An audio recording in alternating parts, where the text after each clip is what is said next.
Magandang oras mga ka-boxing, napakabilis talaga ng araw. Nung isang araw lamang ay laban ni Casimero kontra kay Kameda sa Japan. Bukas naman ay, nako, ito na yung pinakahihintay natin, ang Trela in Manila na hatid sa atin ni pambansang kamao Manny Pacquiao. At kanina lang pala ay weigh-in na. Kaya napakabilis ng pangyayari. Kanina pa lamang ay nagharap-harapan ng magkatunggali para sa laban bukas. Ito ang mga piling-pili na mga manlalaban natin sa boxing kontra sa mga taga-ibang bansa. Kaya para sa karagdagang balita, narito ang ating idol, ang ating ka-vlogger, Sports Talk PH, atin panoorin. Ang mga bigating laban, pag-usapan natin yan mga idol. So naganap na nga po ang official and final weigh-in ng mga bigating laban na siyang nakatakdang ganapin bukas sa Trela in Manila 2 sa Araneta Coliseum, kung saan makikita nating lumaban ang mga bigating pambato natin sa larangan ng boxing na lalaban kontra sa mga dayuhan kagaya ng current WBC minimum weight world champion Melvin Jerusalem, Olympic bronze medalist Yumir Marshall, former unified super bantamweight champion Marlon Tapales, at ang undefeated super bantamweight top contender Carl James Martin. Bukod dyan ay makikita din natin lumaban ang anak ni Manny Pacquiao na si Eman Bacosa. Okay, so balikan muna natin si Eman Bacosa na anak ni Manny Pacquiao sa ibang babae.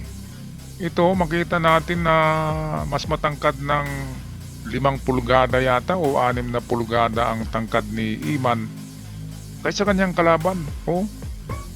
Kaya maganda to bukas kasi narito ang anak ni Manny Pacquiao. Matangkad pala na na tao. Mas matangkad pa kay Manny Pacquiao to eh.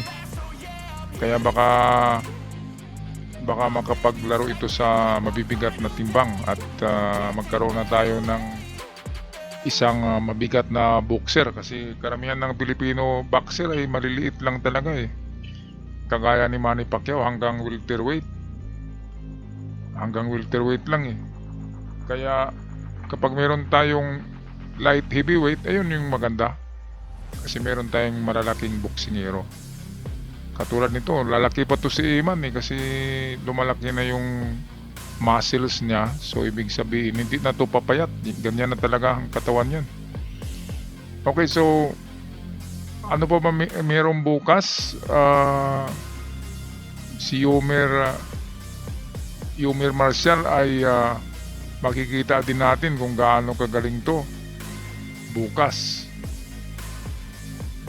So sino pa ba dito ang ito na sila, si Tapales pala. Tapales, dating world champion.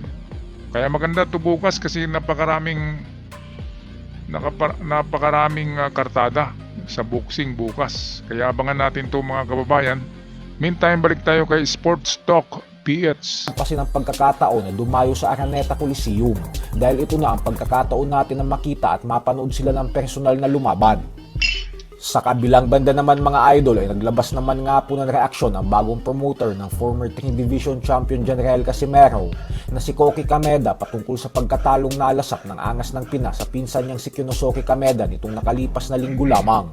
Wala naman pong masamang sinabi si Kameda patungkol sa pagkatalo ni Casimero at bagkus ibinunyag po nito na sinabi daw sa kanya ni Cuadro Alas na gusto nitong bumawi at ibalik ang kanyang reputasyon bilang isang matibay na boksingero. Okay, so dito maraming kontrobersya.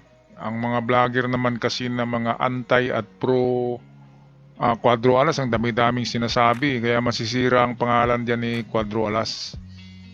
Maraming nagsabi na nadaya daw si Cuadro Alas. Hindi yun nadaya. Talagang ganun ang game plan ni Kameda na patakbo-takbo kasi alam niya na malakas ang mabigat ang kamao ni Cuadro Alas at kapag tumama yun baka manakdown pa siya. Kaya ganun talaga sa boxing. Pwedeng boxer ka lang at pwedeng yung runner, di ba? Takbo ng takbo. Pero sa pagtakbo ng takbo naman ni Kameda ay nakuha niya yung championship rounds, di ba? Rounds 7 yata to 10 sa kanya lahat yon dahil nang hina na si Cuadro Alas, kaya lagi na tinatamaan ng jab. Kaya ganun talaga sa boxing, pawaisa yan eh. Dapat wais ka talaga kapag boxer ka, ay gamitin mo ang utak mo. Alangan naman na magipagbakbakan ka kay Casimero, alam naman ng Hapon na mabigat ang kamao niyan. Okay, kaya no excuses sa laban ni Casimero. Weather lang talaga, ganyan lang talaga ang buhay. Pero mapatunayan niya ito sa susunod na laban niya. Baka papayag yung si Luis Neri, diba? Mga kaboksing.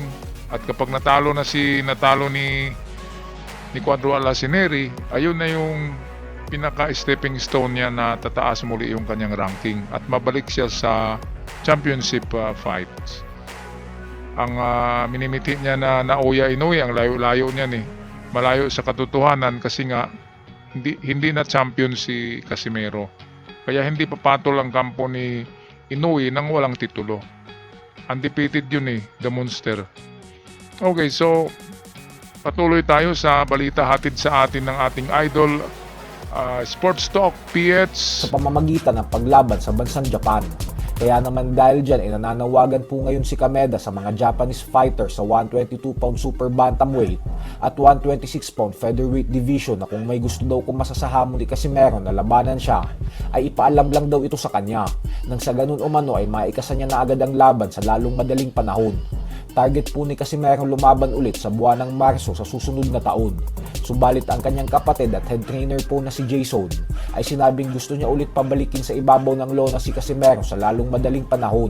At kung pupwede nga daw ay kahit ngayong December na agad kahit sa Pilipinas pa. Samantala, kakapasok lang din nga pong balita kanina lamang na ang ating isa pang pambato na si Pinoy boxing legend, former 4 division champion and current WBA interim bantamweight champion Nonito Donaire Jr. ay kasado na ang laban sa December 17 sa bansang Japan kontra sa WBA champion in recess na si Seiya Tsutsumi. Ang mananalo sa dalawa ay ang siyang tatanghalin bilang bagong WBA bantamweight world champion. Kaya naman panibagong pagkakataon po ulit ito para kay Donaire na maging isang ganap na world champion ulit sa edad na 42 anyos. Ito, grabe mga kababayan, no? Pangalawa to kay Pacquiao sa rating ng mga Pilipinong boxing hero Si The Flash, Nonito Donaire, 40, ilan ba yun? 44, 43. Medyo matanda na, no? At kapag nanalo to ay napaka swerte kasi may edad na Pero ganun pa man, alam naman natin na palaging nag-ensayo ito at bagong bagong kampiyon, di ba? Nonito Donaire sa edad na 40 mahigit ay meron pa ring angas, meron pa ring lakas sa kamao. Alright, kaya bukas, huwag kalimutan ang Trila in Manila, hatid sa atin ng Manny Pacquiao Promotions, Aranita Coliseum sa mga taga Maynila. Kami dito sa Mindanao, antay-antay na lang kami ng libreng video sa YouTube. At kung pwede, pay-per-view. Okay, so kita-kits tayo bukas, mga kababayan, mga kaboksing. Ako'y magpaalam na at huwag kalimutan mag-subscribe sa mga bago pa lamang para lalago naman ang ating napaka-munting channel. Maraming salamat.